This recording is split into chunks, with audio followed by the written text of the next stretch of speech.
Namanya siapa? Siapa namanya? Nusa.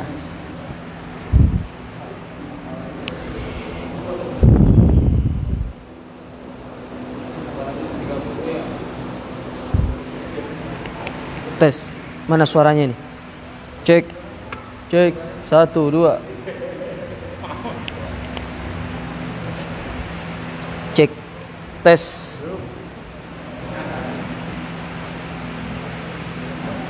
Tes. Kaget saya.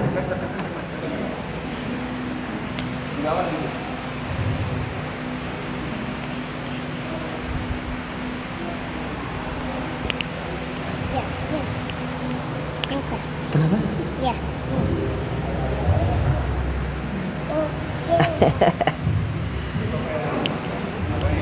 Sudah. Cukup ya? Baik.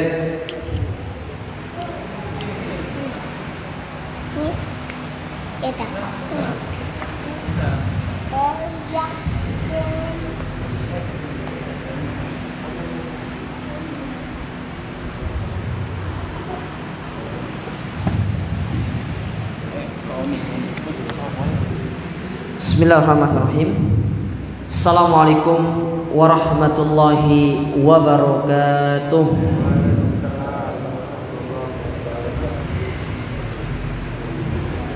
Innal hamdalillah nahmaduhu wa nasta'inuhu wa nastaghfiruh wa na'udzu billahi min syururi anfusina wa min sayyiati a'malina. Man yahdihillahu fala mudilla lahu wa may yudlil fala hadiyalah.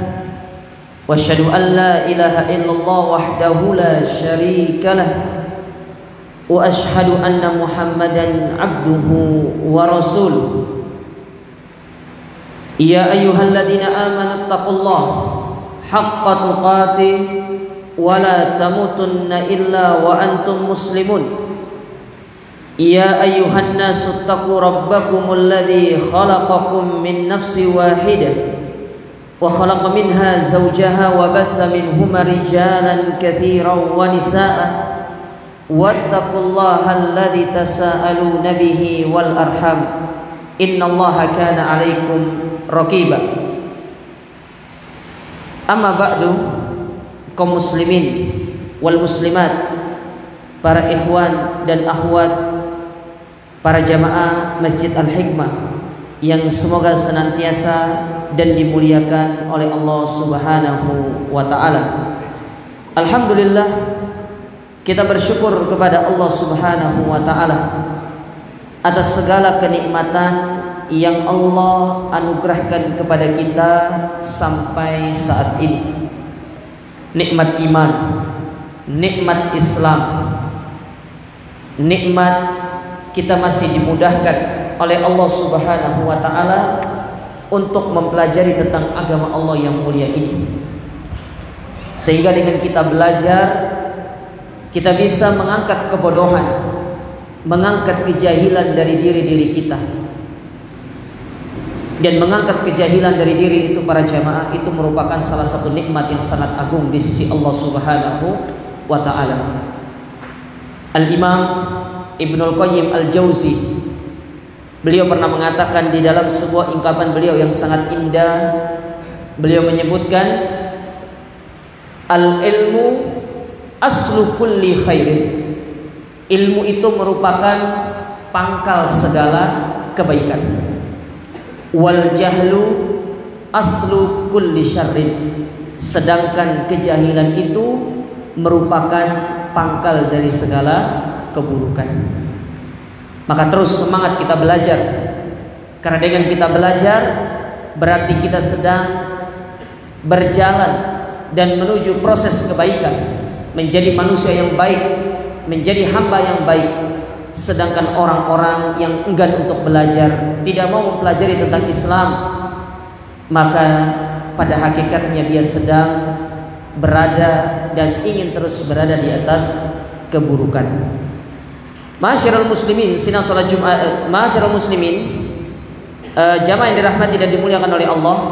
Malam hari ini kita akan melanjutkan kajian kita. Masih kita membaca kitab 175 Jalan Menuju Surga yang ditulis oleh Fadilatul Syekh Nayyib Ibn Mamduh Al-Su'ud.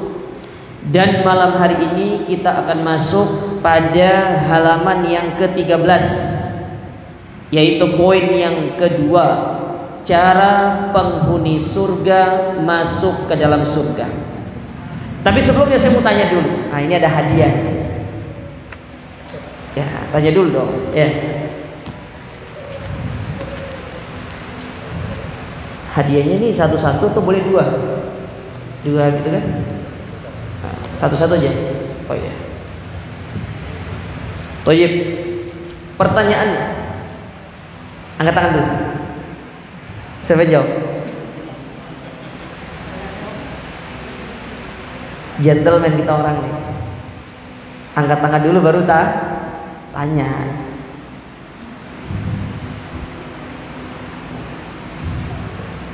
Pertanyaannya gampang kok. Ya udah, saya tanya dulu ya, baru jawab ya. Pertanyaan saya, pertemuan sebelumnya saya telah menyebutkan bahwasanya besarnya pintu surga itu dari jarak kota A ke kota B. Nah, siapa yang bisa menyebutkan kota apa itu? Nah, ayo, yang nyatat insya Allah bisa jawab. Ayo, dari kota apa ke kota apa?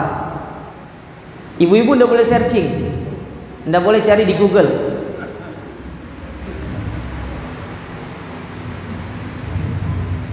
Nah, saya bisa jawab? Nggak ada yang bisa. Subhanallah. Nah, silakan Pak. Hah?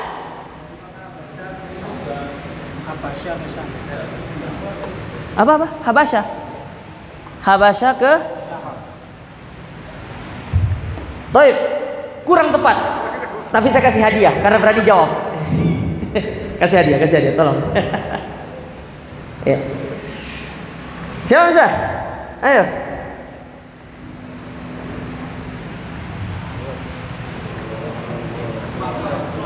Apa?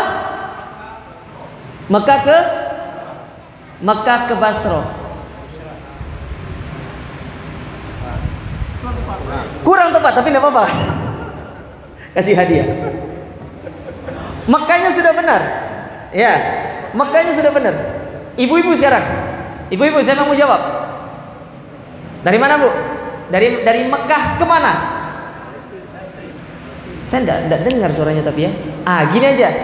Perwakilan satu orang. Siapa yang jadi perwakilan? Antum saja, Pak. Dari mana?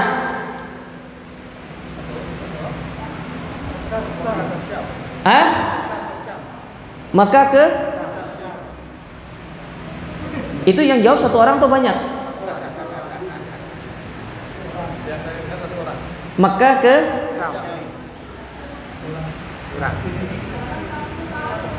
Sudah hampir benar. Siapa bisa jawab? Ayo.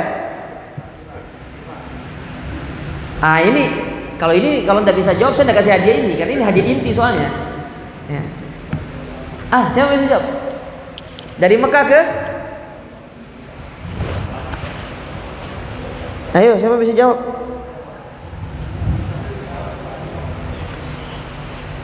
Oh, panitia ya, gak oleh panitia ya.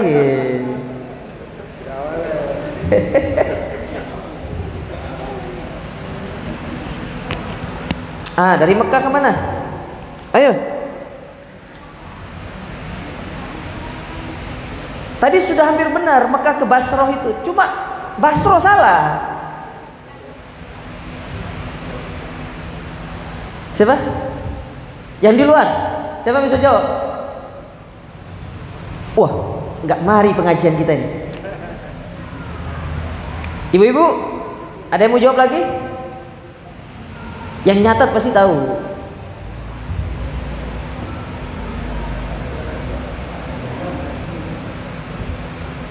Iya Ustaz, nggak bisa jawab, kita nggak bisa searching masalahnya. Dari Mekah kemana? Dari Mekah ke Busro. Kalau Basro itu Irak, kalau Busro itu Syam. Ya, Syam itu umum, di spesifik ke Busro. Atau dari Mekah kemana? Ke Hajar, ke timurnya Saudi. Nah, dicatat. Bulan depan saya tanya lagi. Ya. Taib.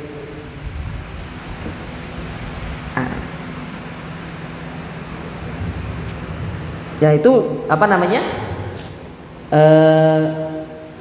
Jarak dari atau lebar pintunya, besar pintu. Ini kan berapa meter ini? Kira-kira 1,5 meter lah ya. Nah ini kalau pintu surga itu satu pintu lebarnya dari Mekah ke Busro atau Mekah ke Hajar. Kalau dikonversikan ke dalam kilo 1272, iya sekitar segitulah kilometer. Berarti dari sini kemana? Jakarta PP.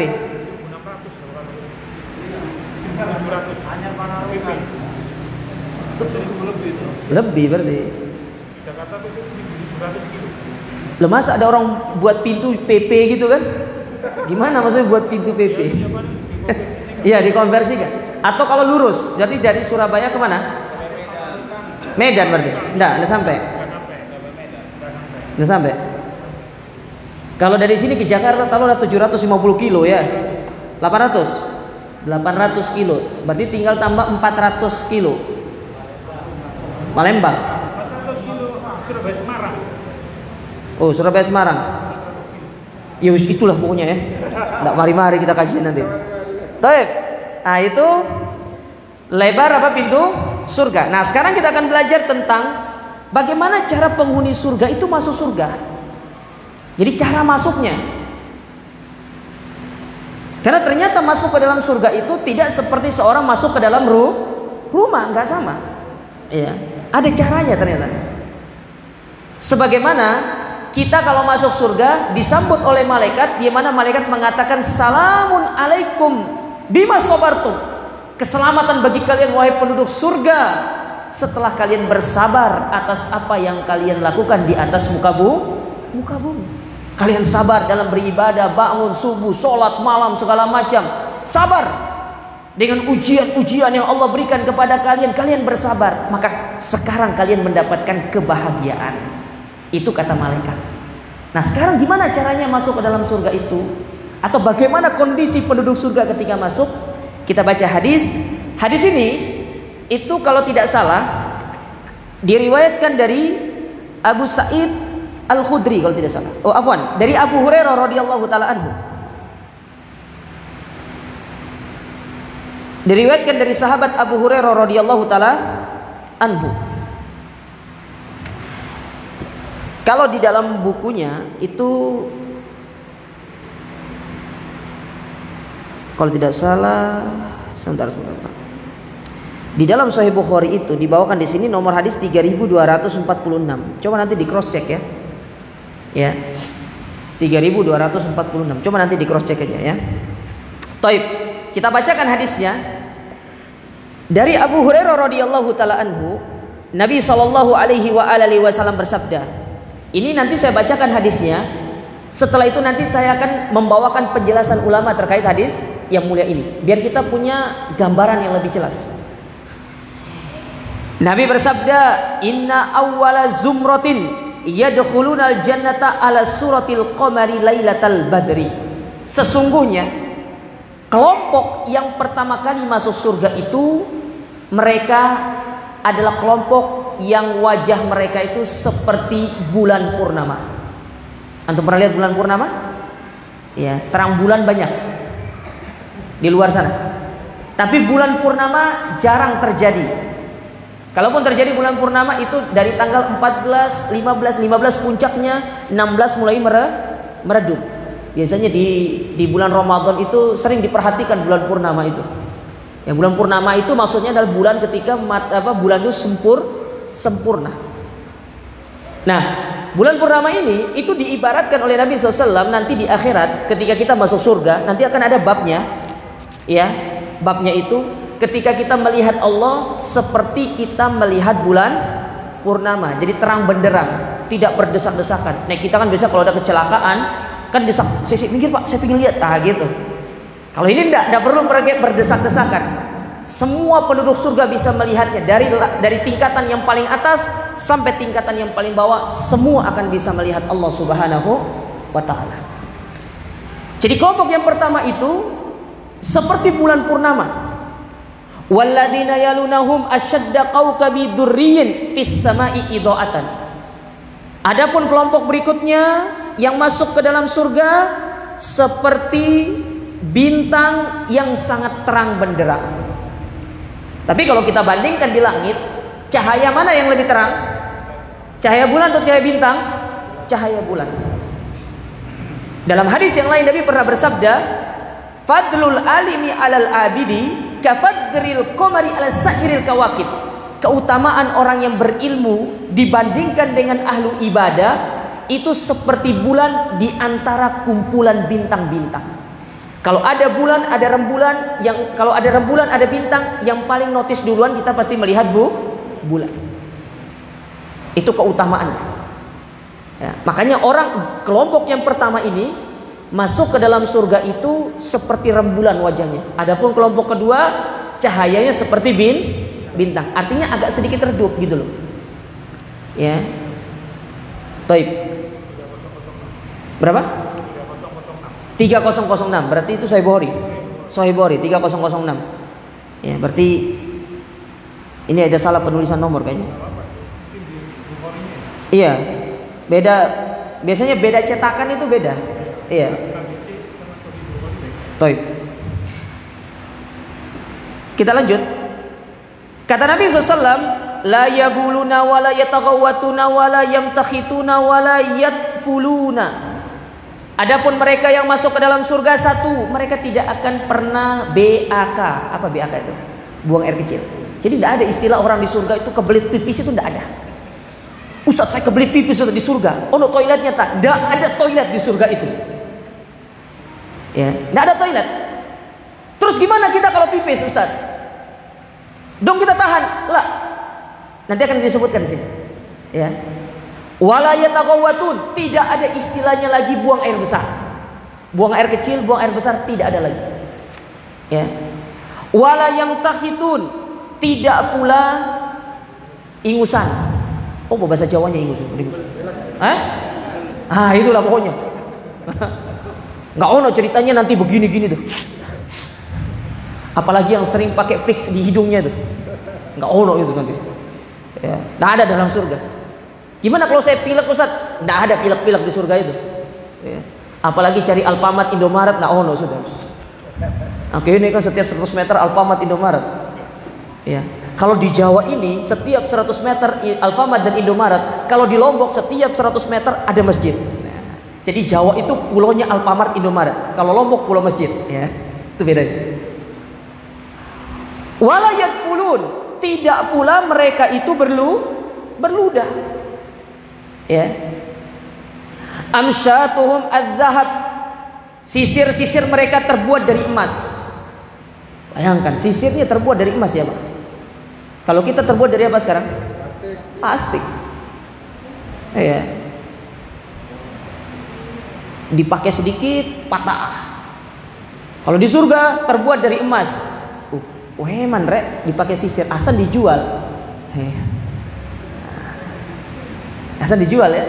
Masalahnya nggak ada penjual beli emas di sana. Itu masalahnya. Warashuhum. Nah, ini dia. Adapun keringat mereka itu lebih harum daripada minyak kasturi. Keringat itu didapat dari mana? Bukan dari olahraga. bukan karena mereka kepanasan, tidak. Keringat yang keluar dari mereka itulah yang keluar diganti ketika orang-orang itu pingin pipis, bukan pipis tapi dikeluarkan menjadi keringat. Dan keringat itu lebih harum daripada minyak kasturi. Panjenengan kalau pernah mencium minyak kasturi di dunia, maka minyak kasturi atau kasturi yang ada di surga itu lebih harum dari apa yang ada di dunia. Saya pernah bertanya di salah satu penjual minyak wangi di kota Mekah itu pas waktu umroh sebelum pandemi itu, ya, kita pernah pergi ke toko itu, ya, kita tanya, ya, mana minyak wangi yang paling harum di sini? Dikasih kita minyak kasturi, minyak kasturi. Kita tanya berapa harganya? Ya, kalau beli 1 mili, ya, harganya itu 1 mili ya hitungannya itu. Itu kalau dikonversikan ke dalam rupiah bisa sampai 20 sampai 30 juta. 1 mili. 20 sampai 30 itu minyak kasturi yang paling harum di dunia. Bagaimana kalau di surga? Itu kalau antum pakai, antum lewat 5 kilo masih harum itu. Makanya kalau antum ketemu sama orang-orang para masyayikh yang datang itu kan, padahal sudah lewat kan, tapi harumnya masih ketinggalan. Ah, itu minyak wanginya mahal. Adapun kita kebanyakan alkohol. Betul tidak? Tukunya nang Jalan Sasa, ya. Iya enggak? Jalan Sasa tukunya itu. Ya. Antum kalau ingin tahu minyak wangi itu harum atau tidak, dia kalau dipakai, ya, dipakai berhari-hari di baju itu, 3 hari 4 hari, ya, antum cium itu masih harum. Ah, itu salah satu indikasi bahwa minyak itu bagus atau minyak itu asli. Ya. Dan biasanya kalau minyak yang harum itu antum cuci pakai sabun, itu tidak hilang baunya. Nah, itu minyak-minyaknya orang Saudi. Nek kita ya sing harga 1 mili 5.000 tuh wis cukup. Ya. Minyaknya bibitnya 5 mili, alkoholnya 10 mili. Jadi ketika disemprot, alkoholnya sing akeh. Makanya pas waktu pakai itu bukan bau minyaknya, bau alkoholnya boleh banyak. Ya. Itu bedanya kalau kita. Biasa kurang dana. Ya. Nah, itu keluar dari tubuh kita. Jadi tidak kencing, tidak ada orang kencing itu di surga itu. Ketika keluar pingin pipis, jadi keringat. Dilap harum, sudah selesai pipisnya. Tidak ada lagi pergi cari toilet, kita lagi kendara cari mana pom bensin ini, balap pipis. Tidak ada, sudah di surga seperti itu. Lalu apa kata Nabi SAW? Wa majamiruhum, adapun tempat bukhur mereka, aluwatu, itu terbuat dari batang kayu gaharu dari India. Ya, tahu buhur kan? Buhur yang dibakar itu loh, gaharu, yang harum. Kalau kita kan tempatnya kan ada dari plastik, dari yang itu kan. Ketahuan dia pernah bakar buhur antum ini. Duduk aromaterapi re. Ya, iki bahasa kita minyak nyong-nyong itu. Ya, buhur itu yang dibakar itu loh. Ya, bukan dupa ya, bukan dupa, beda. Antum mau jadi orang Hindu tadi dupa. Bukan itu. Ada khususnya dia. Itu kan harum. Biasanya kalau orang-orang Arab tuh di rumahnya dia gitu. Ya. Nah, itu tempatnya terbuat dari batang kayu gaharu India. Wa azwajuhum al-hurul ain. Adapun istri-istri mereka adalah para bidadari yang cantik jelita. Cantik. Nabi pernah mengatakan sekiranya penduduk surga itu bidadari, mereka menoleh ke dunia, maka niscaya kecantikan mereka akan memenuhi seluruh dunia ini. Bandingkan dengan istri kita. Cantik nggak? Yang datang sama istri sekarang ini bilang nggak cantik, awas. Nanti sampai rumah bahaya. Ya, saya tidak ingin menjadi penyebab Anda bertengkar dengan istri Anda. Ya. Cantik.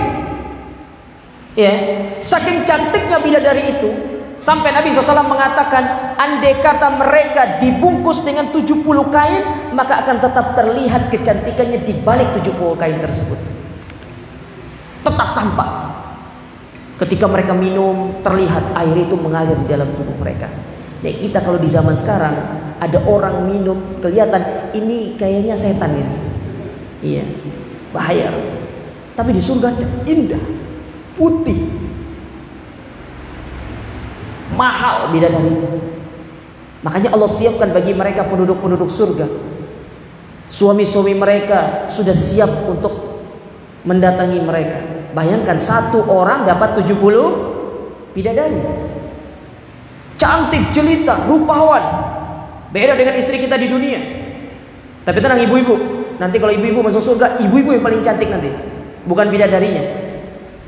Nanti suami saya berpaling dari saya, Ustaz. Tenang, ibu bisa istirahat di surga.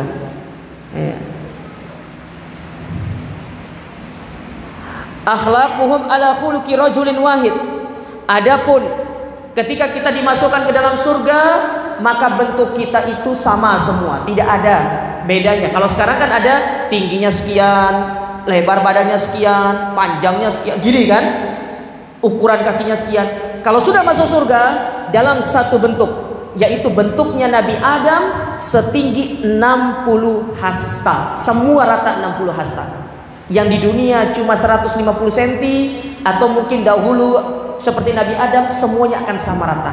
Umurnya sama. Riwayat yang paling kuat menyebutkan umur penduduk surga itu antara 30 sampai 33 tahun. Jadi tidak ada istilahnya kamu lebih muda dari saya. Tidak ada istilahnya seperti itu. Umurnya sama, rata, ya, semua umurnya sama. Tapi tetap berlaku hukuman, ya, hukum bapak, ibu dengan anak tetap berlaku, cuma secara umur sama. Ya, baik. Hadis ini itu dikeluarkan oleh Al-Imam Bukhari dan Imam Muslim. Tapi saya bacakan penjelasan dari para ulama terkait hadis ini. Disebutkan di sini, kana Nabi sallallahu alaihi wasallam yasiful jannata wa ma fiha minan naim. Di dalam hadis yang mulia ini, Allah Subhanahu wa taala mensifatkan tentang surga dan kenikmatan-kenikmatan yang ada di dalam surga. Bayangkan, Allah mensifatkan, Nabi mensifatkan tentang surga. Ya, indah surga itu.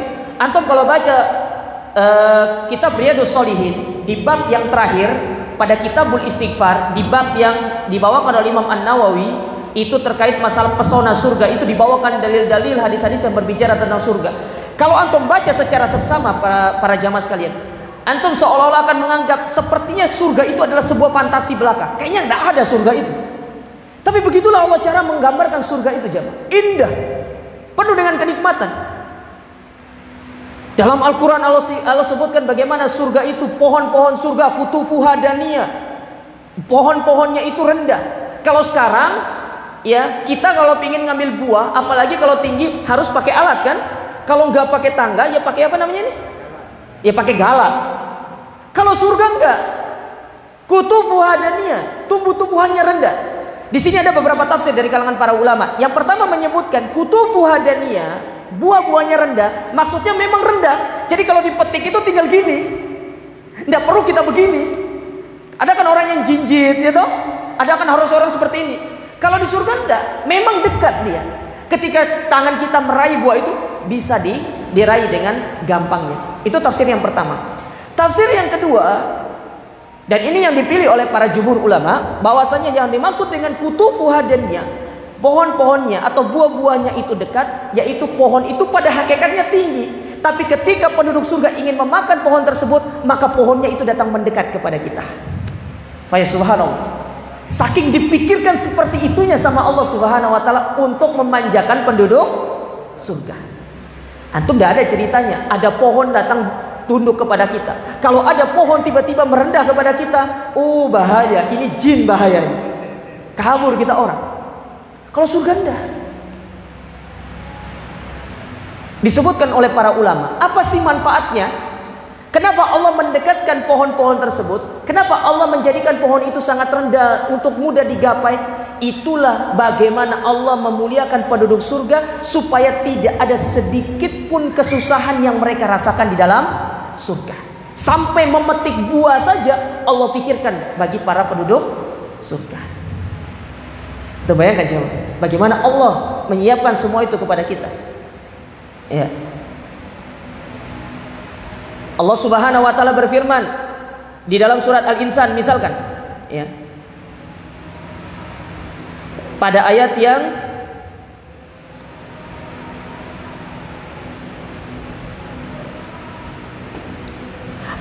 ke-19. Apa kata Allah Subhanahu wa taala? Ini sebenarnya disebutkan di ayat yang ke-17, 18, tapi coba diperhatikan ayat yang ke-19. Apa kata Allah? Wa yatufu alaihim wildanum mukhalladun idza ra'aitahum hasibtahum lu'an mansura. Kata Allah Subhanahu wa taala, sesungguhnya mereka itu akan dikelilingi oleh para pemuda yang tetap muda. Siapa para pemuda ini? Pelayan-pelayan mereka. Disebutkan dalam sebagian tafsir, yang dimaksud dengan para pemuda ini yaitu anak-anak kecil. Anak-anak kecil.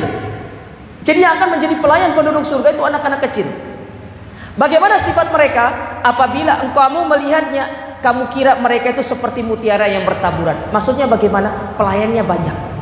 Sebagaimana raja dunia, mereka memiliki dayang-dayang, memiliki pelayan-pelayan yang sangat banyak. Maka di surga Allah berikan semua itu kepada kita. Antum ingin makan apa?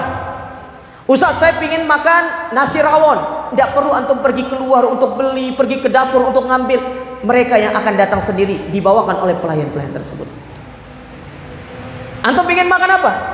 Ustaz, saya ketika saat itu saya ingin makan 5 makanan. Apakah mereka akan datang secara bersamaan? Datang mereka secara bersamaan untuk membawakan makanan itu.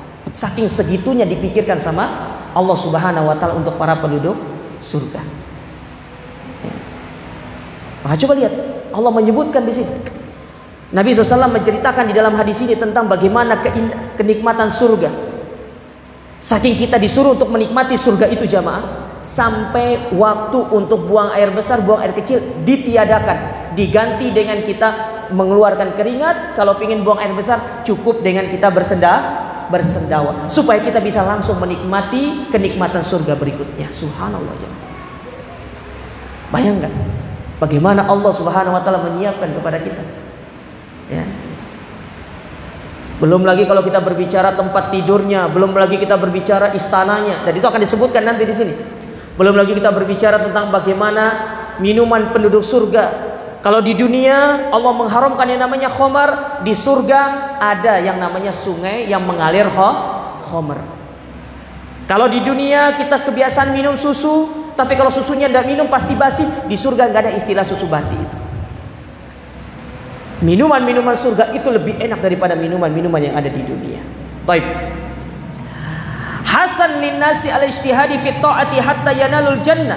Kenapa Nabi SAW menceritakan kepada kita tentang bagaimana kenikmatan surga? Supaya kita ini lebih semangat, lebih antusias di dalam kita beribadah kepada Allah Subhanahu wa ta'ala.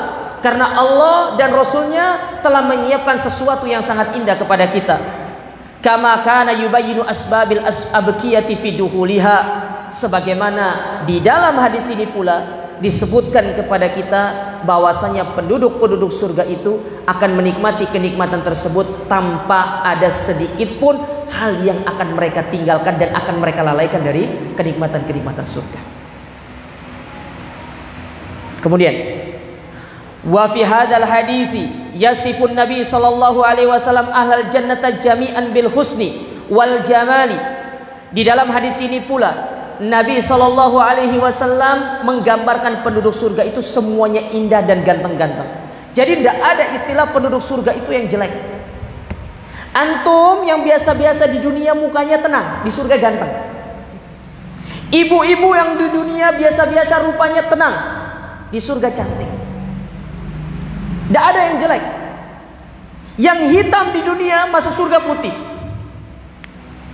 Jadi nggak ada istilahnya kok ireng ya, saya putih. Tidak ada istilah seperti itu. Semuanya sama, rata ya, semuanya sama, ganteng semua, rata semua, cantik semua. Yang laki-lakinya ganteng, yang perempuannya cantik. Bukan dibalik, yang laki-lakinya cantik, bahaya. Yang laki-lakinya ganteng, yang perempuannya cantik. Tidak ada lagi yang namanya hasad di dalam surga itu. Tidak ada lagi yang namanya iri. Kenapa saya ini kok? Kalau di dunia kan ada kan? Ya Allah, kenapa kok saya diciptakan kok pendek? Yang ini kok tinggi? Ada iri di antara kita. Tapi di surga tidak ada. Dibuat sama rata tadi ya. Supaya tidak ada lagi hasad, tidak ada lagi yang namanya iri kepada orang. Semuanya dibikin rata sama Allah Subhanahu wa ta'ala. Wa annahum yatafawatuna fi dzalika hasba darajatihim wa a'malihim. Tapi yang membedakan mereka yaitu tingkatan-tingkatan di dalam surga. Itu bedanya. Secara fisik sama, secara umur sama, secara tampang sama. Cuma yang membedakan apa? Tingkatan. Sebagaimana tidak semua orang yang berdiri di saf awal ini mereka mendapatkan 27 derajat, begitu pula di dalam surga tidak semua orang akan berada pada level yang sama. Tergantung bagaimana amal ibadah kita di dunia. Makanya ketika disebutkan oleh Nabi SAW di sini bahwasanya golongan yang pertama mereka masuk surga seperti rembulan, golongan yang kedua seperti bintang, itu sudah bisa ditebak, itu sudah bisa menggambarkan bahwasanya penduduk surga secara tingkatan itu tidak sama. Ada di antara manusia yang nanti akan berada di tingkatan para nabi dan rasul, yaitu berada di surga Firdaus, tapi ada yang berada di tingkatan yang paling rendah. Sebagaimana neraka, Abu Thalib berada pada tingkatan neraka yang paling atas dan itu neraka yang paling ringan, sebagaimana Abu Jahal berada pada tingkatan neraka yang paling rendah dan itu adab neraka yang paling berat. Begitu pula nanti di dalam surga. Baik. Fa awwalu ta'ifatin tadkhulul jannata takunu kal qamari lailatal badri wa hiya lailatul rabi asyar hina takmulul istidratuhu. Golongan yang pertama yaitu mereka yang masuk surga seperti bulan purnama, yaitu seperti bulan di malam bulan purnama, yang mana kebanyakan kita dapati mereka itu pada tanggal 14 dan 15 pada setiap bulan Qamariyah, bukan bulan Syamsiyah, tapi bulan apa? Bulan Qamariyah, bulan Hijriyah hitungannya, bukan bulan Syamsiyah. Jadi kalau antum tunggu ya misalkan pada tanggal 15 Desember misalkan nih terjadi bulan sempurna, itu tidak ada.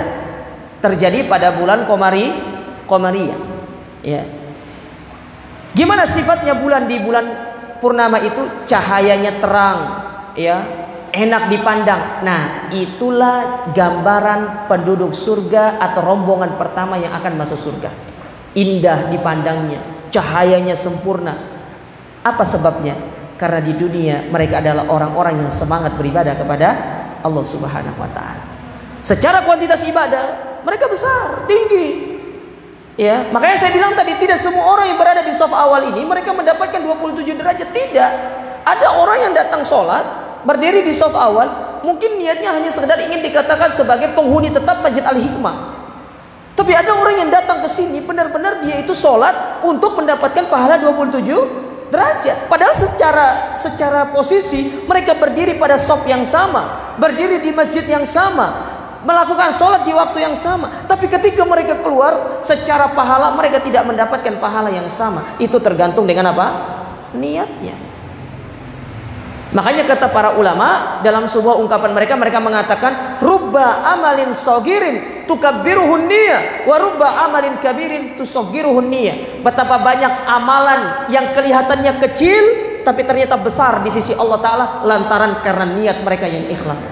Tapi betapa banyak amalan yang besar, ternyata secara pahala mereka kecil di sisi Allah. Apa sebabnya? Karena mereka melakukannya tidak dengan niat yang ikhlas. Contoh, ya, ada orang sedekah 2.000, ternyata dia dapat pahala besar dibandingkan dengan sedekah yang 1 juta. Karena 1 juta ini hanya sekedar ingin dikatakan orang dermawan. Itu beda. Makanya di hadis yang pertama dari kitab Arba'in An-Nawawi, ketika Nabi menyebutkan innamal a'malu binniyat, amal itu tergantung niat, apa kata Nabi SAW? Wa innamal likulli imri'in ma nawa, setiap orang akan mendapatkan sesuai dengan apa yang dia niatkan. Allah tidak zalim, Allah adil. Kita niat dapat pahala, Allah berikan pahala.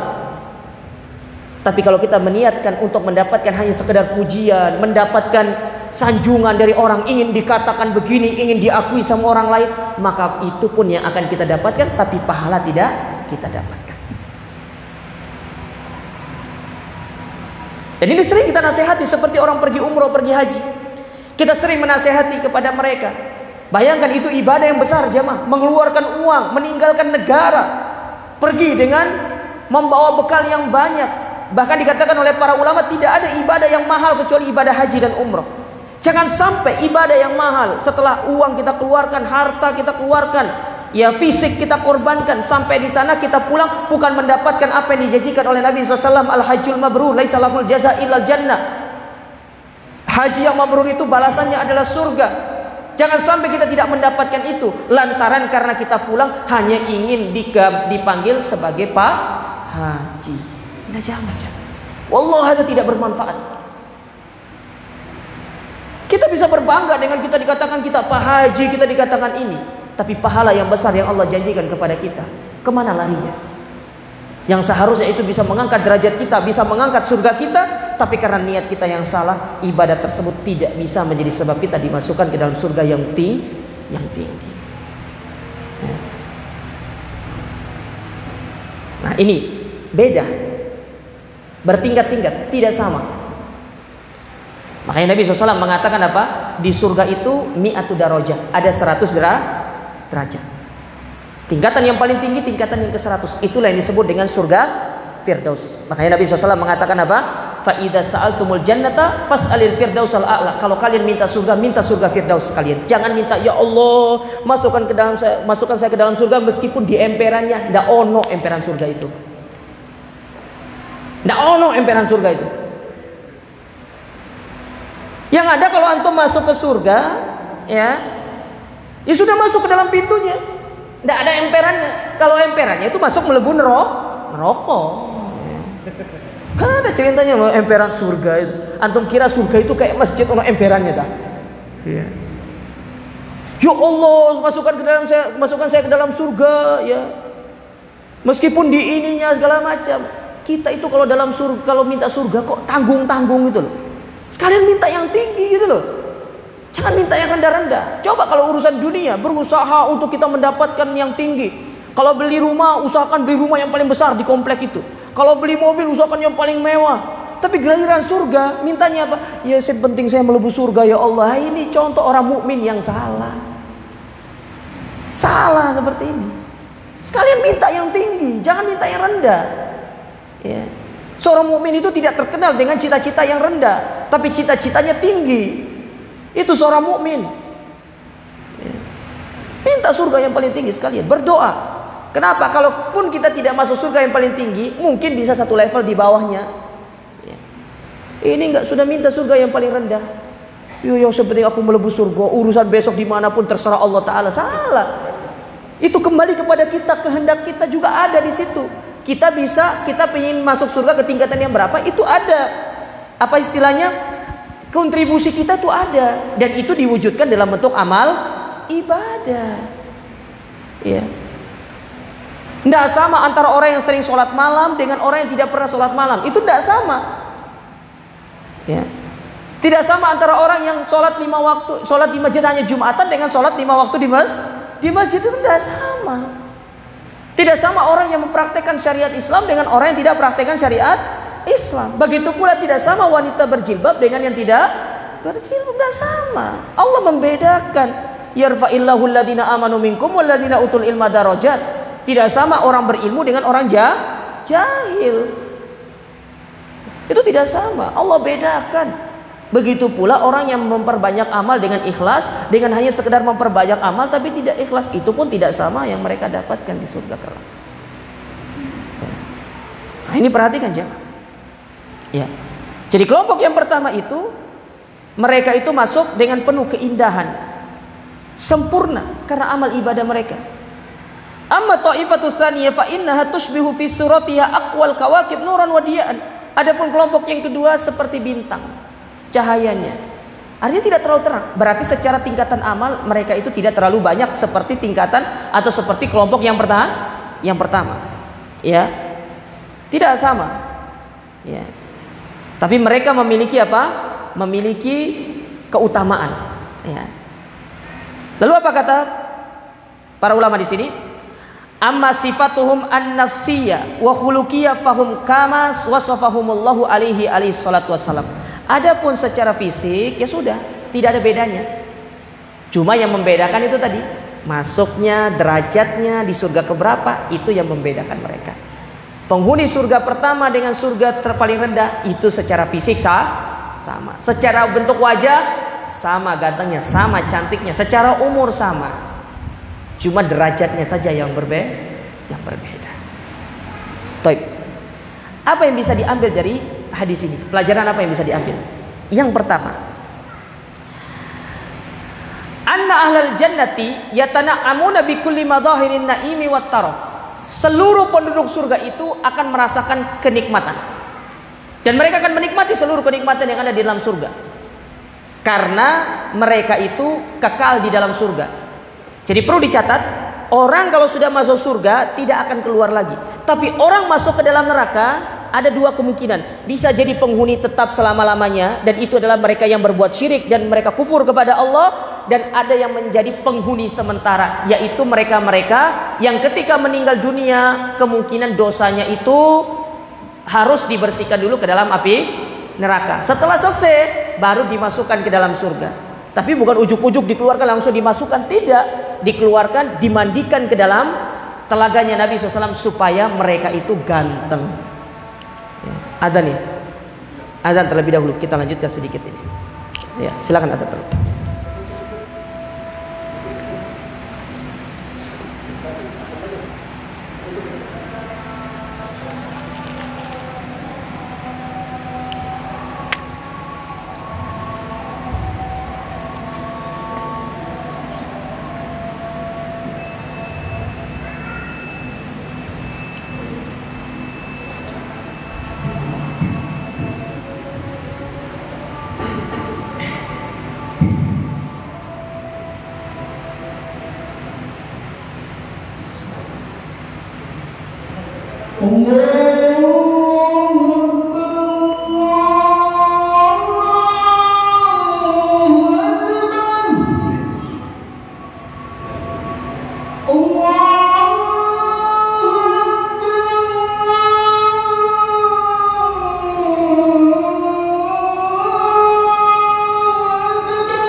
La haula wala quwwata illa billah.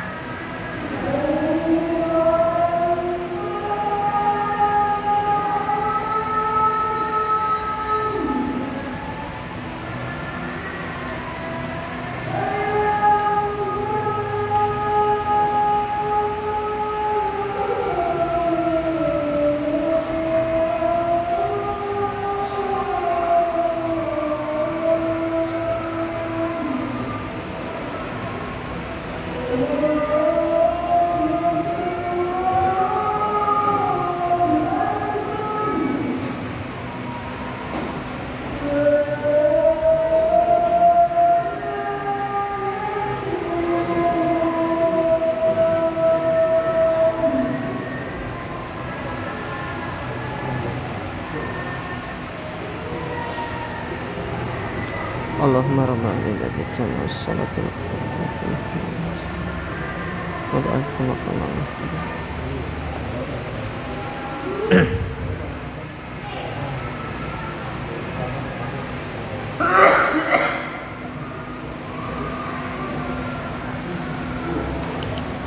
Taib. Jadi penduduk surga itu akan menikmati segala kenikmatan-kenikmatan surga. Tidak ada yang terlewatkan dari mereka. Maka sebagaimana yang kita katakan, bahwasanya orang yang sudah masuk ke dalam surga, mereka tidak akan keluar. Akan tetapi orang yang masuk ke dalam neraka itu ada dua kemungkinan. Kemungkinan yang pertama, dia akan menjadi penghuni yang kekal abadi kalau dia meninggal di atas kesyirikan dan kekufurannya. Adapun yang kedua, mereka akan dikeluarkan dari surga, dari neraka kalau mereka itu hanya sebatas meninggal di atas dosa besar. Tapi ingat, meskipun dosa besar, dosa kecil bukan sebab kita kekal di dalam api neraka, namun kita tidak boleh meremehkan dosa-dosa tersebut. Tetap tugas kita adalah menjauhkan diri kita dari segala macam dosa. Adapun terjatuh ke dalam kesalahan, terjatuh dalam kekhilafan, maka itu sudah menjadi sifat bawaan dan tabiat manusia. Kullu bani Adam khata', setiap anak Adam itu pasti salah. Tapi sebaik-baik orang yang melakukan kesalahan itu segera dia bertobat kepada Allah Subhanahu wa taala. Kemudian yang kedua, pelajaran yang bisa diambil dari hadis yang mulia ini, annal jannata mutahharatun anil aqdar. Bahwasanya surga itu terbebas dari segala macam bentuk perkara-perkara yang buruk. Mana contohnya perkara yang buruk? Omongan-omongan meso itu tidak ada di surga. Tidak ada di surga. Semua ucapannya baik. Kita baru masuk surga saja, kita disambut oleh penjaga surga, yaitu para malaikat, dengan mengatakan apa? Salamun alaikum bima sabartum. Keselamatan bagi kalian. Jadi tidak ada istilahnya nanti ibu-ibu, Ustadz bisa nggak saya kumpul sama teman-teman saya untuk ngerumpi? Nggak, no, istilah ngerumpi lagi di surga. Gak ada istilah lagi menggibah orang di surga itu. Tidak ada lagi kita membicarakan keburukan orang. Yang diucapkan adalah ucapan-ucapan indah, kalimat-kalimat yang indah. Bahkan disebutkan oleh para ulama dari hadis Nabi SAW bahwasanya ucapan penduduk surga yang pertama kali ketika mereka masuk ke dalam surga, mereka mengatakan Assalamualaikum, ya, keselamatan bagi kalian. Ya, lalu kita mengajarkan alhamdulillah, kita bersyukur kepada Allah, kita bertahmid kepada Allah, dan kita mengucapkan pujian-pujian kepada Allah sebagai bentuk rasa syukur kita tatkala kita diselamatkan dari api neraka dan sudah dimasukkan ke dalam surga. Jadi tidak ada istilah ucapan-ucapan kotor, apalagi perbuatan-perbuatan kotor. Tidak ada mencuri, membunuh, apa segala macam, tidak ada lagi di surga itu. Semuanya perbuatan-perbuatan yang baik, kenikmatan-kenikmatan yang ada di dalamnya. Ya. Ini sebagai bentuk balasan yang Allah berikan kepada orang-orang yang bersabar atas segala ujian, atas segala perintah-perintah yang Allah Subhanahu wa taala perintahkan kepada kita selama di dunia. Kemudian yang terakhir, yang ketiga, di antara pelajaran yang bisa diambil dari hadis ini, dalilun ala dukhuli ahlil jannati ilaiha jama'atan ba'da jama'atin. Bahwasanya masuk surga itu secara apa istilahnya? Rombongan, bukan rombong ya. Rombong itu apa kan? Ya, bakso itu rombong itu. Berkelompok-kelompok.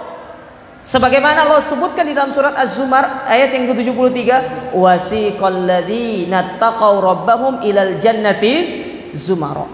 Masuk ke dalam surga secara berkelompok-kelompok. Nah, kalau kita bawa hadis ini ke pertemuan yang pertama dulu, hadis yang berkaitan dengan pintu surga. Kenapa pintu surga pada saat itu ternyata bisa sesak, bisa ramai? Karena mereka itu ada satu kelompok ketika masuk ternyata banyak. Karena tidak masuk satu-satu. Bukan kayak kita cek suhu dulu baru masuk. Nah, atau check in dulu di Peduli Lindungi, baru bisa masuk. Nggak gitu. Jadi bersama-sama masuk ke dalam surga. Tiba-tiba satu momen karena kelompoknya banyak, makanya berdesak-desakan. Ya.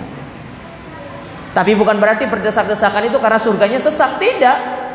Bahkan surga itu berkata, apakah ada lagi penduduk surga yang belum masuk? Oh, masih ada. Nanti di dalam neraka ini masih diadab. Sehingga dari sini para ulama mengatakan apa? Kapan pintu surga itu ditutup dan tidak akan dibuka lagi? Ketika penduduk surga yang terakhir yang sedang diadab di dalam api neraka itu dikeluarkan oleh Allah dan dimasukkan ke dalam surga, itulah pintu surga terakhir dibuka dan ditutup selama-lamanya. Kalau sudah tidak ada lagi yang diadab di dalam neraka, maka sudah tidak ada lagi yang akan masuk ke dalam surga. Tinggal mereka siapa? Orang-orang musyrikin dan orang-orang kafir. Begitu pula neraka, pintu neraka itu kapan ditutup? Ketika seluruh penduduk surga itu yang sedang ditebus dosa-dosanya itu dikeluarkan, barulah pintu neraka itu ditutup seluruhnya. Dan tidak ada lagi yang akan keluar dari surga dan neraka. Nah, tatkala pintu surga ditutup, pintu neraka ditutup, disitulah terjadi dialog penduduk surga dengan penduduk neraka.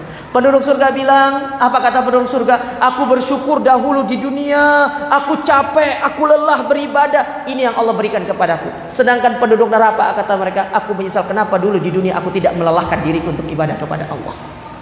Maka salah satu permintaan mereka orang-orang yang dimasukkan ke dalam neraka, terutama orang-orang kafir kepada Allah Ta'ala, apa kata mereka? Qala rabbirji'uni la'alli a'malu shalihan fima taraktu kalla. Ya Allah, kembalikan aku ke dunia. Aku tidak mau masuk neraka. Aku mau lelah, aku mau ibadah, aku mau melakukan ketaatan kepadamu supaya aku bisa mengikuti mereka yang masuk ke dalam surga itu. Apa jawaban Allah Ta'ala? Innaha kalimatun huwa qailuha. Sekali-kali tidak, nasi sudah menjadi bubur. Sudah selesai, sudah. Selesai. Makanya penyesalan itu bukan di akhirat, penyesalan itu di sini. Karena kalau kita menyesal di sini, kita masih bisa memperbaikinya. Tapi di akhirat tidak ada lagi yang namanya penyesalan. Tinggal kita apa? Mempertanggungjawabkan segala apa yang kita kerjakan. Makanya Ali bin Abi Thalib radhiyallahu taala anhu, saya tutup kajian ini dengan nasihat Ali bin Abi Thalib. Apa kata Ali bin Abi Thalib radhiyallahu taala anhu ketika beliau berpidato di hadapan para sahabat-sahabatnya? Beliau mengatakan, ayuhan nas, ya, al yauma amalun wala hisab. Sekarang ini kita beramal, sekarang ini tempatnya kita memperbanyak amal ibadah. Kalau salah masih bisa diperbaiki, kalau kita melakukan kesalahan masih kita bisa bertobat kepada Allah. Tapi besok di akhirat hisabun wala amal, yang ada perhitungan. Tidak ada lagi kita akan mengatakan saya mau beramal, saya mau begini. Sekarang di dunia tempatnya Anda punya salah sama orang, sekarang di dunia minta maafnya. Anda punya kesalahan kepada Allah Ta'ala, sekarang kita bertobat kepada Allah, jangan besok. Mungkin hubungan kita dengan Allah, kesalahan kita dengan Allah bisa dimaafkan sama Allah Ta'ala. Tapi kesalahan kita sesama manusia, itulah yang akan menyebabkan kita nanti akan di head to head sama Allah Ta'ala. Kita disidang satu-satu. Kamu dulu, kenapa kamu berbuat zalim sama saya? Saya tidak mau, kamu harus bertanggung jawab. Apa yang bisa kita berikan? Pahala kita. Itu pun kalau kita punya pahala. Kalau tidak punya, dosa dia yang akan diberikan kepada kita. Dosa sendiri sudah berat untuk dipikul, apalagi dosa orang lain. Subhanakallahumma rabbana wa bihamdika, asyhadu an la ilaha illa anta astaghfiruka wa atubu ilaik. Wassalamualaikum warahmatullahi wabarakatuh.